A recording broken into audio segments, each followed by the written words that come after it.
বন্ধুরা, তোমাদের কাছে আজকে আমি একটা রান্নার ভিডিও নিয়ে আসলাম। আমি অনেক দিন ধরেই ঘরবন্দি, মানে বেশ কয়েকদিন ধরেই তো রান্নাও করতে পারছি না, কারণ আমি ঠিকভাবে দাঁড়াতে পারছি না। যাই হোক, আজকে অনেক কষ্ট করে ভাবলাম ছেলেদের জন্য একটু রান্না করব, তাই নিয়ে আসলাম মাটন। বেশ কদিন ধরেই ওরা ঠিক পছন্দ মতো খাবার খেয়ে উঠতে পারছে না, কিন্তু খাবার বন্ধ আছে তা নয়, কিন্তু খাবার কিন্তু ওরা যেরকম খাওয়া সেরকমই খাচ্ছে, কিন্তু ওদের মনের তৃপ্তি সেটা মনে হয় ওরা ঠিক হচ্ছে না।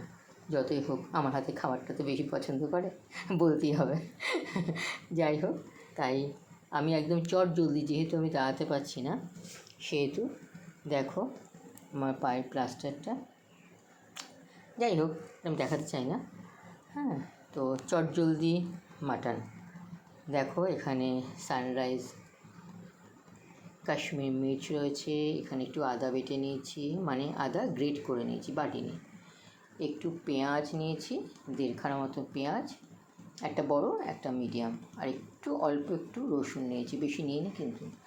দেখো আলুটাকে আমি ছুলে জলে ভিজিয়ে রেখেছি। বলে জলে ভিজিয়ে রেখেছো কেন? কারণ আলু যদি বেশিক্ষণ রেখে দাও তাহলে একটু কালো হয়ে যায়, সেই জন্য জলে ভিজিয়ে রেখেছি। আমি তো তাড়াহুড়ো করে কিছু করতে পারছি না, সেই জন্য আস্তে আস্তে করছি, তাই আলুটা জলে ভিজিয়ে রেখেছি। একটু হলুদ, এই নুন, আর আমার সর্ষের তেল, এই হচ্ছে আজকে আমার ইনগ্রিডিয়েন্টস আমার রান্নাটার। করছি মাটন, এখানে 650-700 মতো মাটন হবে। তো আজকে আমার ছেলের জন্য শর্টকাটে মাটন, তোমরাও কিন্তু করতে পারো। হ্যাঁ, শর্টকাটে, কষানো নেই, কিছু নেই।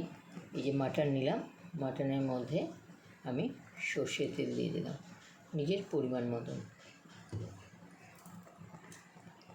দিলাম আদা বাটা, কারণ তোমাদের আগেই বললাম আমার শর্টকাটে মাটন, ঠিক আছে।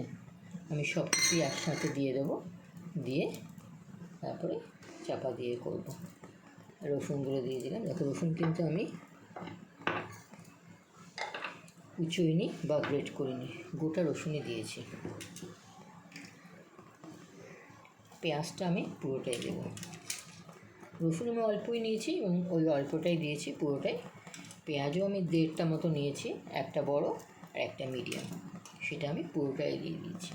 আমি কিন্তু অনেক পেঁয়াজ বা অনেক রসুন দিয়ে মাটন করি না, খুব লাইট রান্না আমার।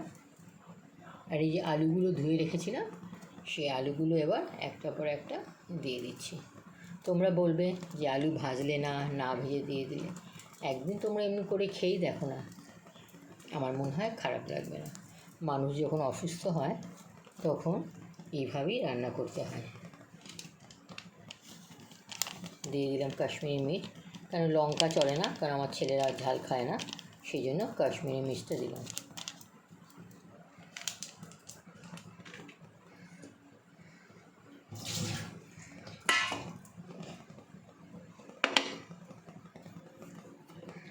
এবার দেবো পরিমাণ মতো নুন, তোমরা যে যার পরিমাণ মতো নুন দিও, এটা তো বলার কিছু রাখে না, তা আমিও পরিমাণ মতনই নুন দিলাম।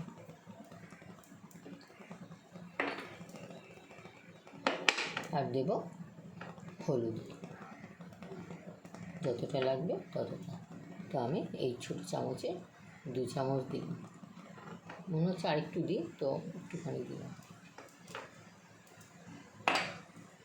তখন আমি একটুখানি তেল দিয়েছিলাম, বেশি দিইনি, এই জন্য আরেকটু তেল দিয়ে দিলাম। যেন বন্ধুরা বাইরে মনে হয় বৃষ্টি হচ্ছে।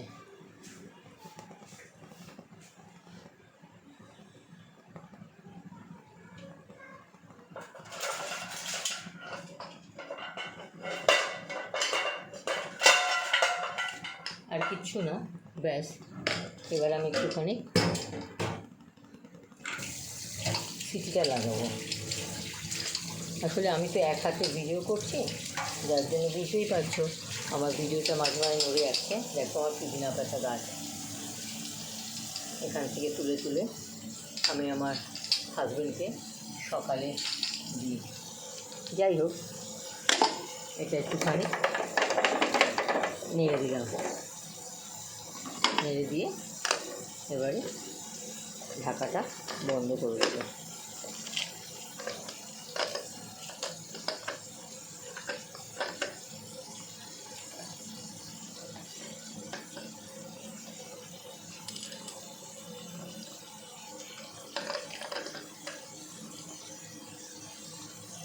আমি তো এক হাতে ধরা রয়েছি। তোমাদের একটা জিনিস দেখাতে ভুলে গেছি, সেটা হচ্ছে দুটো তেজপাতা এবং দুটো শুকনো লঙ্কা গোটা আমি এর মধ্যে দিয়েছি অল্প একটু চিনি, যেটা তোমাদের বলতে আমি ভুলে গেছি, আর একটুখানি জল। এবার আমি দেখো গ্যাসটা বাড়িয়ে দিয়েছি। এবার বাড়িয়ে দিয়ে আমি এবারে ঢাকাটা একটুখানি এরকম করে ঢাকা দিয়ে রাখবো, তারপরে প্রেশারটা লক করব।